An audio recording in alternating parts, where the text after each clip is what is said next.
You think modern taxes are invasive? You think capital gains, property tax, income tax, you think that's bad? In 1696, England looked at the actual sun and said, we should tax that. Not metaphorically, not as a joke. The English government passed a law that literally taxed how much sunlight entered your home. The more windows you had, the more you paid. Fresh air? That's a luxury. Natural light? Pay up. And here's the beautiful part. It worked so well that people started bricking up their own windows, voluntarily sealing themselves in darkness to save a few shillings. Entire neighborhoods went blind, not from disease, not from injury, from tax policy. This is the story of the window tax, and it lasted 156 years. Let's rewind. It's the 1690s. England is broke, which, to be fair, was sort of England's default setting. King William III had just taken the throne after the Glorious Revolution, and he had a problem every new ruler seems to have. He needed money, lots of it. There were wars to fight, a navy to maintain, and a government to run. The treasury was basically a dusty room with a note that said, good luck. Now, England already had a hearth tax, a levy on fireplaces. Simple idea. More fireplaces, bigger house, more money. But people hated it. Not because of the cost, because tax collectors had to physically enter your home to count your hearths. Imagine a government official walking through your living room, poking around your bedroom, checking your kitchen. People were furious. The hearth tax got repealed in 1689. So the bureaucrats needed a new plan, something that could estimate wealth without stepping inside. And someone, some absolute genius in the treasury, looked up at a building and said, ah, windows. We'll count the windows. You could see windows from the street. No intrusion necessary. No angry homeowners with pitchforks. Just a man with a clipboard walking down the road counting glass panes. And here was the logic. It was genuinely clever on paper.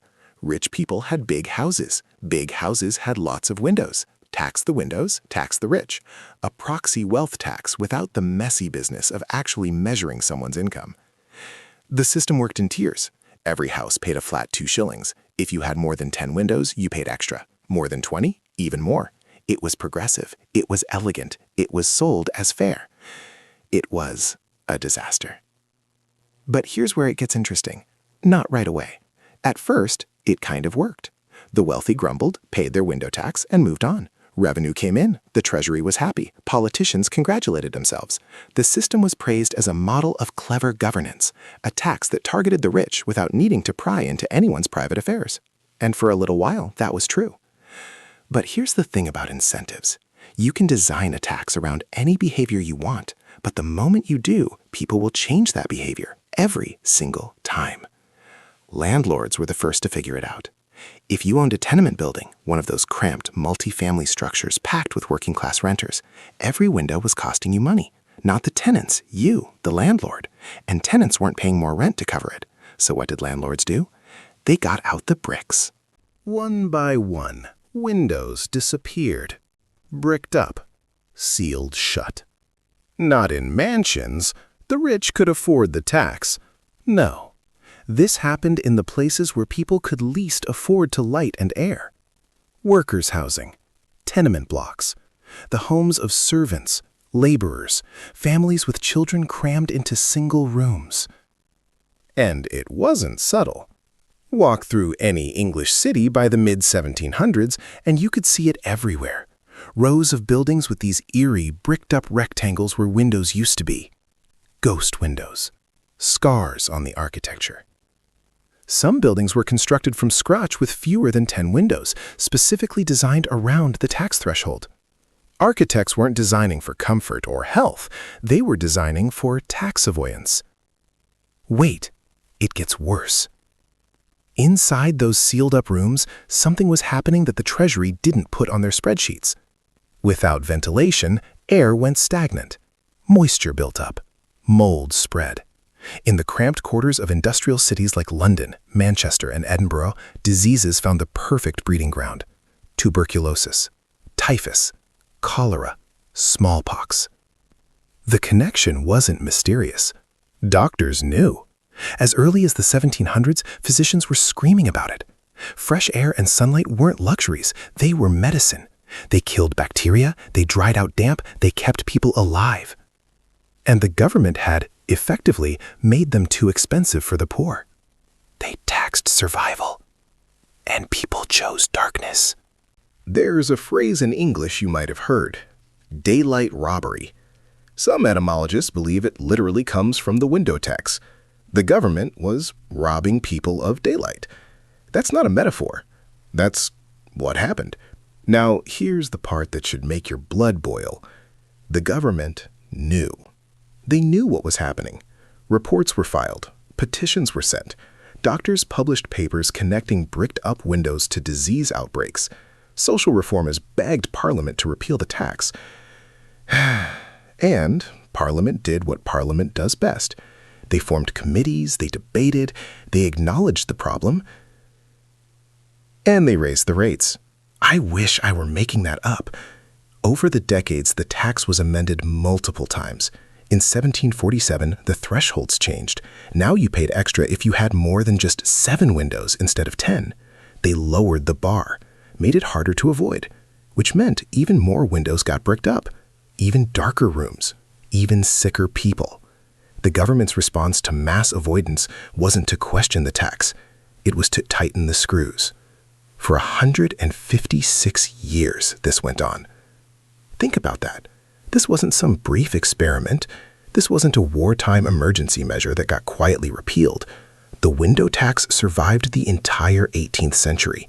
It survived the Industrial Revolution. It survived wars with France, the American Revolution, political upheavals, and multiple changes in government. Prime ministers came and went. Kings came and went. The tax stayed. And every single year, the same cycle repeated. Tax goes up, more windows get bricked, more people get sick, government collects revenue. Government spends revenue. Government needs more revenue. Tax goes up again. Truly a system designed by the finest minds of their generation. You want to know the real irony? The cost of the health crises, the epidemics fueled by dark, airless housing, almost certainly exceeded the revenue the tax generated. The government was spending money fighting diseases that its own tax policy was creating. They were subsidizing their own disaster. It's like setting your house on fire to save on heating, then complaining about the cost of firefighters. But don't worry, someone eventually noticed. By the 1840s, the public health movement was gaining serious momentum. Edwin Chadwick published his landmark report on sanitary conditions in 1842, documenting the horrifying state of working-class housing. Charles Dickens wrote about it. The connection between dark, unventilated homes and epidemic disease was no longer debatable. It was obvious to anyone with functioning eyes, which apparently excluded most of Parliament for the previous century and a half. The campaign to repeal the window tax became a cause. Reformers called it exactly what it was: a tax on light, a tax on air, a tax on health. Let in the light became a rallying cry. And finally, in 1851, the tax was repealed, replaced with a general house duty, 156 years after it began. Now, here's the thing that haunts me. You can still see the evidence today. Walk through old neighborhoods in London, Edinburgh, Bath, and look up. Those bricked-up windows are still there. Nobody unbricked them. The scars of a tax policy from 1696 are literally embedded in the walls of buildings people live in right now. Architecture shaped by a bureaucrat's bright idea 3 centuries ago. And you'd think, you'd hope, that we learned something from this. That somewhere in the collective memory of governance, someone wrote down, hey, when you tax something, you get less of it. Maybe don't tax things humans need to survive. You'd think. You'd hope. But look around. We tax labor through income tax, and then wonder why people work under the table. We tax investment gains, and then wonder why capital flees to offshore havens. We tax property, and then wonder why housing gets more expensive. The mechanism is identical. The window tax wasn't uniquely stupid. It was just obvious. Painfully, architecturally, brick by brick obvious. The lesson isn't that taxes are bad. The lesson is that incentives are real. When you make something expensive, people avoid it. When you make sunlight expensive, people choose to live in darkness. When you design policy around extraction instead of outcomes, you don't get the revenue you wanted. You get bricked-up windows and tuberculosis. The bureaucrats who designed the window tax weren't evil. They were solving a problem: how to fund a government without invading people's homes. And on paper, counting windows from the street was brilliant. It was efficient. It was non-intrusive. It was fair. It just wasn't. Because fairness isn't about the formula, it's about what happens when the formula meets reality. And reality is full of landlords with bricks and mortar and zero interest in your clever tax theory. So, next time someone tells you a new policy is designed to only affect the wealthy, remember the windows. Remember that every tax, every regulation, every incentive rolls downhill.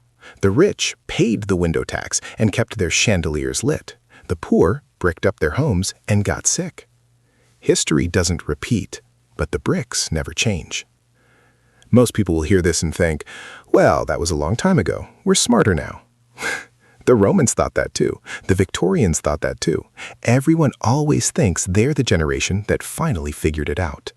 If you'd rather see the next round of bricked up windows coming before they seal you in, the subscribe button's right there. This is Money Never Learns, and honestly, it never does.